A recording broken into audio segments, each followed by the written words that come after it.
G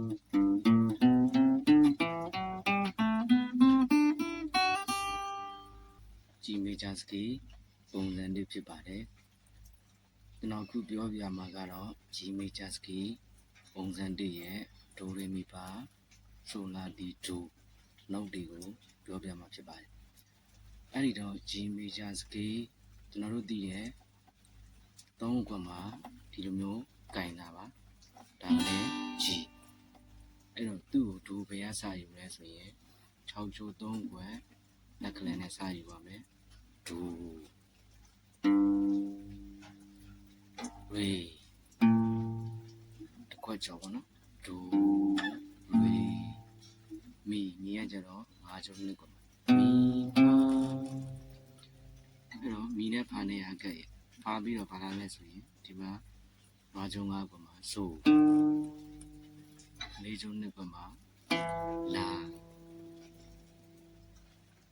4ချိုး4ခွက်မှာ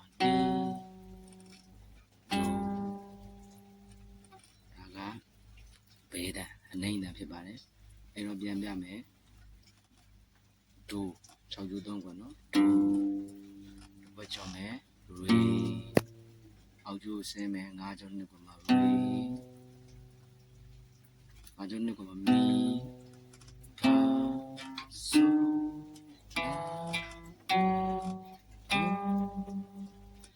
အဲ့တော့ဒိုကဒီအနိုင်တန်မှာဘယ်မှာဆုံးသွားလဲဆိုရင်4ကျုံ5ခွက်ဒိုပြန်ရောက်တယ်အဲ့ရနေစလိမ့်မယ်ဒီလာဆူပါ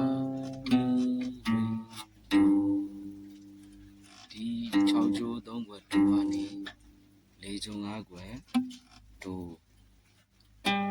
ဒီဒိုကြီးဟာဘေးတန်အနိုင်တန်ပေါ့နော်ဟုတ်ပြီအဲ့ဒီအနိုင်ဒိုကနေ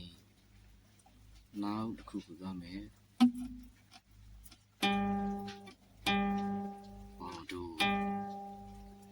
ဒီမှာဆိုရင်3ကျိုး2ခွက်မှာရေ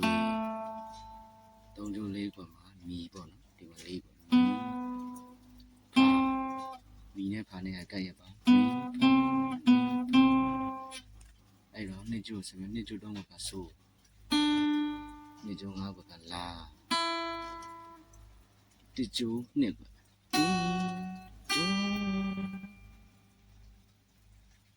ဒါကတော့အမြင့်တန်းပေါ့နော်ဘောကနေတချို့ကြလည်းဒီအတန်းကိုအလဲလက်တန်းလို့လည်းခေါ်တာပေါ့အဲ့တော့ပြန်ကြည့်ပြမယ်ဒီထိုးလေးကနေပြန်စမ်း1ကျိုး3ခွက်တီလာဆူ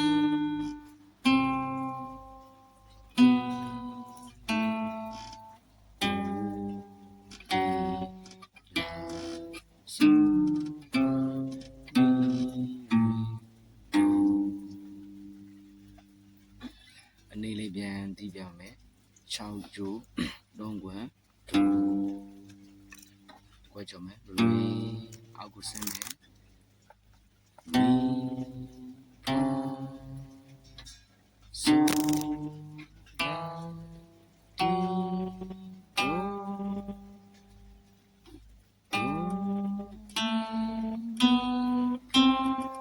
ဆူ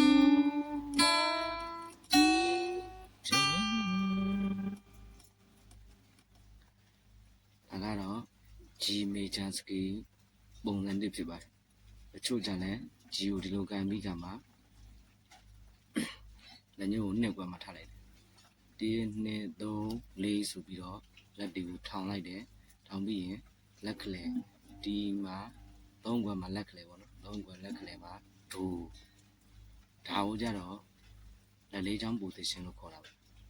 အတူတူပါပဲဒီလိုကန်မယ်ဒီမှာ G position လက်လေးချောင်း position လို့လည်းခေါ်ပါတယ်ခုလိုမျိုးကင်လိုက်ပြီးလက်လေးလက်ညှိုးလေးကိုရှေ့ကိုတစ်ခွက်တိုးလိုက်မယ်ဒါကိုကြလက်လေးချောင်း position သူလည်းဒီမှာလက်ကလေးကနေစတာဒိုရေဒိုရေမီဖာဆိုလာ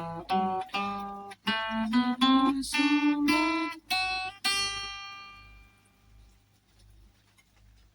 တကယ်လို့ဒါကိုသိတဲ့သူကတော့ကျော်တော့ပေါ့နော်တကယ်လို့မသိသေးဘူးဆိုရင်လေ့ကျင့်လို့ရအောင်လို့ဖြစ်ပါတယ် ချို့ကြလဲဟို down အပ်နဲ့ဒိုရီမီဖာဆိုလာတီဒိုဆိုလာတီတီဒိုချို့ကြလဲ down အပ်နဲ့ကျင်တယ်တချို့ကြလဲဟိုစကျင်မဲ့သူတွေပေါ့နော်စကျင်မဲ့သူတွေကြလဲ down stroke နဲ့ပဲပေါ့ down ဒိုရီမီဖာဆိုလာတီဆိုလာတီဒိုအခုလိုပဲ down stroke နဲ့သွားလဲရပါတယ်ဟိုကဲလို့ကိုကဒီဟာကိုတီးလဲတီးတယ်ကျွမ်းလဲကျွမ်းတယ်ဆိုရင်တော့တောင်းအကူလည်းရတယ်ဆိုရင်တော့တောင်းအနဲ့ပဲတီးပေါ့တကယ်လို့မှကိုကစကျင်မှာဆိုရင်တော့ down stroke နဲ့ပဲ down နေကြည့်ပဲသွားတာဟိုပို့ပြီးတော့အဆင်ပြေတယ်လို့ပြောလို့ရတာပေါ့